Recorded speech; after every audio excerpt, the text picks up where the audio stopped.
I love puzzles, and it's been a dream of mine to have my own art on a puzzle. So I was excited when Redbubble added puzzles as a new product type a few years ago. But the Redbubble puzzle template is huge. And my usual art does not fill the 1000-piece puzzle template even when I scan it in 600 dpi or take the biggest photo my camera can take. So let's go through a few ways to get around it. Starting from the easiest ideas to more effort but a better puzzling experience for the customer.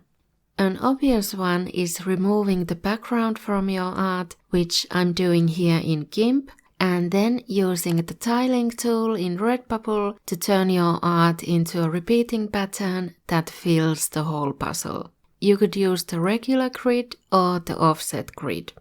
And you can change the background color.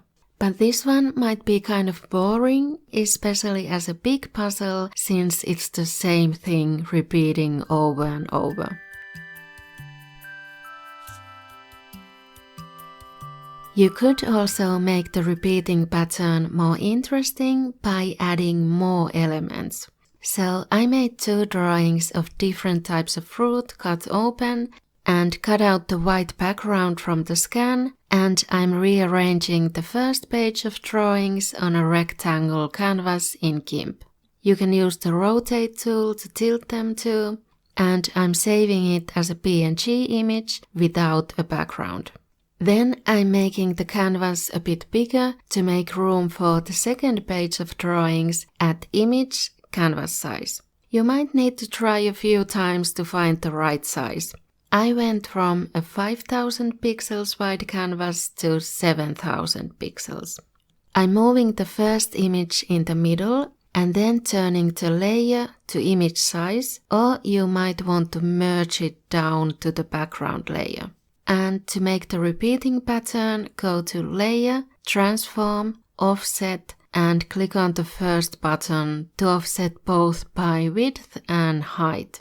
Now you have an empty space in the middle. I have the fruit from the other page cut into their own layers, so I'm dragging them over, and now it's easier to arrange them to fill the empty space. When you're done, export it as PNG if you want to keep the background transparent. When you upload this to Redbubble, you need to tile it with the regular grid. But the offset grid tiling will add a bit of variation to the puzzle, so I'll show you how to do that too. I hid the individual fruit layers. Let's add 2 guides at Image, Guides, New Guide by %, and let's do a 50% horizontal guide and the same for a vertical guide. Make sure that in the View menu, Snap to Guides and Snap to Edges are selected. Use the Rectangle Select tool to cut the top left corner of the image and paste it and turn it into a new layer. Do the same for the bottom left corner, and now switch them the other way around. The bottom one goes on top and vice versa. And they should snap together at the vertical guideline. Now I'm turning the individual fruit visible again and rearranging them for this version. Exporting as PNG and in Redbubble tiling it with the offset grid. And here they are side by side for comparison. But the repeating pattern is still a repeating pattern whether you make it offset or not, and no matter how many different elements you add. But to take this idea a little further and make it a bit more interesting, you could tile the pattern yourself, add filters, map, tile, set the size, and then slightly tilt the whole image with the rotate tool and place it on the puzzle template, and the pattern will not be repeated the same way throughout the puzzle anymore. I think I got this tip from a Karen Puzzles video. This should increase the difficulty of a puzzle with a repeated pattern.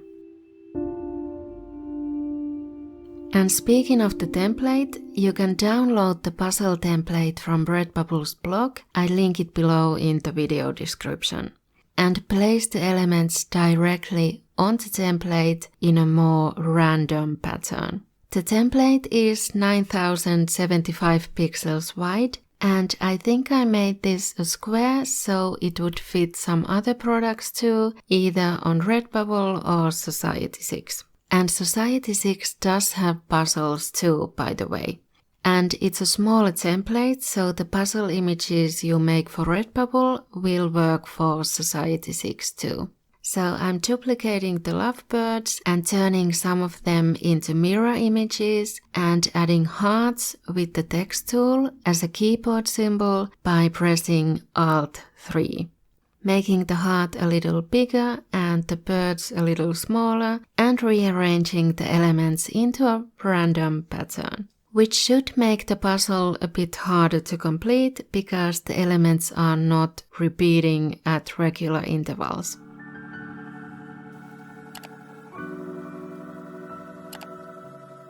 One up from this is not copying the elements, but instead combining your similar artworks into one puzzle and placing them on the template yourself. So I combined my parrot paintings for a big bird puzzle, and it's just a matter of resizing and finding the best place for each one to make a unique pattern. You could save it as a PNG image with a transparent background and select a solid background color on Redbubble.